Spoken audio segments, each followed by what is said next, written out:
Perfectionism is a curse among all creative outlets, but bullet journaling is something that I have found that is very prevalent and when it comes to internalized perfectionism among creators. And that is why I am here to at least provide some examples of what I have done personally to combat my perfectionist inside when it comes to my bullet journal, so I can maybe help people. Maybe that perfectionism fear is stopping you from getting started, or maybe overcoming art block when it comes to bullet journals, so we can all hopefully grow together and realize that at the end of the day, this is just a book. Hi, if you're new here, my name's Madison. I hope you consider subscribing to my channel and watching more things such as this. Now, as I said, I've been at this for several years. I think I'm going on 5 years of this. I have been making content on my journal for 5 years, but I have been actively as a bullet journaler for several years at this point, and I have made some wacky mistakes. I still keep my old journal somewhere, and I'm afraid to look in that thing, but maybe one day we shall. But my current journal is still having some mistakes, because I know I'm not perfect, you're not perfect, no human being is perfect, and if someone claims to be perfect, they are lying to themselves. And especially if someone says their bullet journal is perfect, guess what, they're also lying to themselves, because people make mistakes all the time. And that is why that perfectionist nature when it comes to the arts is always hard to overcome. Being a perfectionist myself, I am very hard on myself when it comes to my work, and especially when it comes to my bullet journal. And that is why, to be frank, I don't engage with a lot of bullet journal content, and that is my number one tip when it comes to anyone when it comes to bullet journal content. If you struggle with being a perfectionist, if you are having trouble getting started or getting a page done or finding inspiration as a whole when it comes to this, do not compare yourself to the other creators, and absolutely do not create one-to-one copies of something like you see on Instagram or Pinterest or a YouTube video, playing with me video, because those are edited, curated shots that in the end you do not see that entire process. Many years ago, when I was looking for theme inspiration, especially those harder months where personally I don't have anything going on, I would just look up the month and add bullet journal at the end of it on Pinterest and grab something there.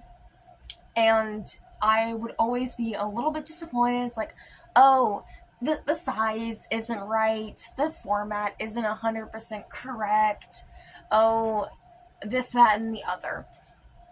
Trying to create one-to-one copies of anything is going to make you feel bad about your work. That is just the honest truth. Now, what I will at least do is when I'm looking for inspiration, I will look at just the font choice or color palettes or like general vibes of what people tend to do for that month when I have nothing going on, and go from there. Now, for the second thing, remember how I said those videos are often edited, curated, and we never fully know that process? That is because a lot of creators will potentially edit out their pencil lines or make them not nearly as visible, or will say in their audio that we can't see them as an audience, or that they heavily erased them or something form or fashion to that.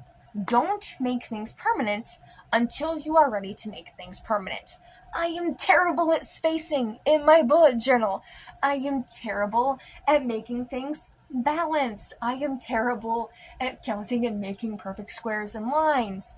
That is why before I even pick a day to film my content, let alone really do anything, I will go in with specifically a mechanical pencil or a 2H or a 4H pencil, something very light, something that in my opinion doesn't have too much weight, so overall it doesn't leave indentions in the paper. And that's up to that's your personal preference. Or even like a colored pencil or a coal erase pencil from Prismacolor, that's up to you.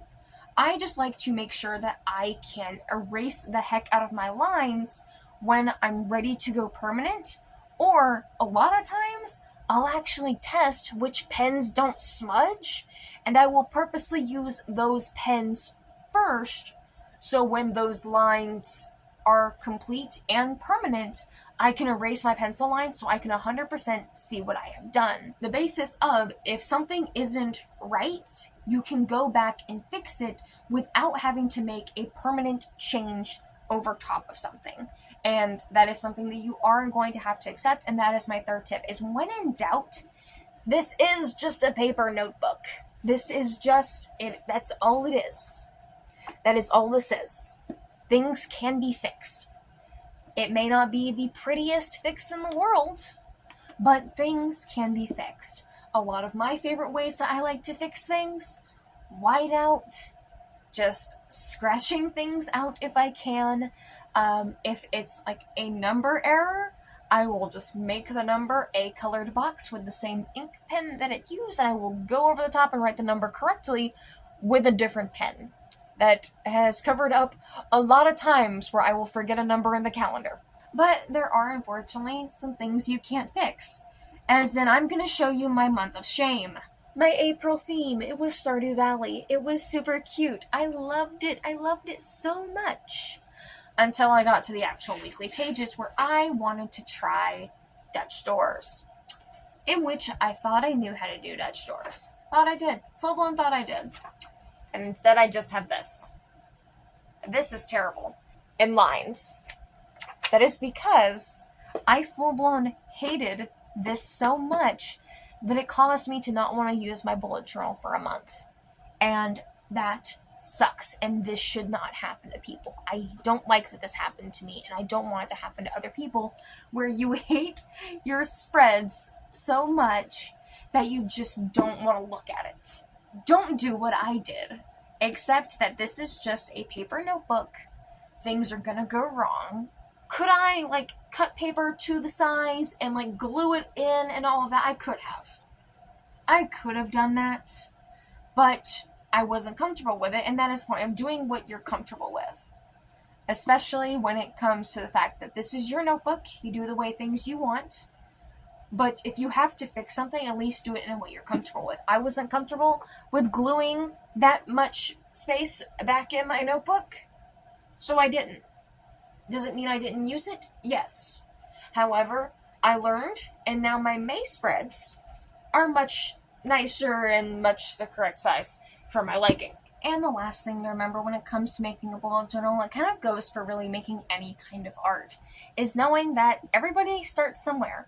If you're afraid to get started, or if you're afraid of that dreaded day where you have to get something on the page and you don't really know what to do, remember that a lot of these creators, even me included, had some butt ugly spreads. And when I say we all start somewhere, this is from September of 2023 in my first completed bullet journal. You will see, I was terrible. This journal, not the best. But did it make me give up? No. And even as we move forward, April of the following year, I was getting better.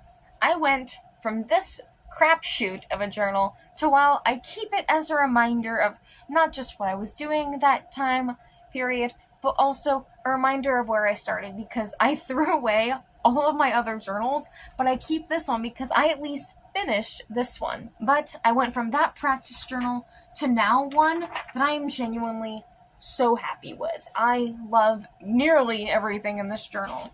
This little perfectionist inside of me isn't going to be happy with this journal. Look, bleed through at the very beginning and things because I forgot how long it takes my gel pens to actually dry. That is it, and keep on working on those bullet journals, everyone. And if you have any questions or comments regarding this video, you can always leave them down below, especially when it comes to if you have ever tackled with your inner perfectionist when it comes to art or bullet journaling specifically. I will see you all very soon. Bye!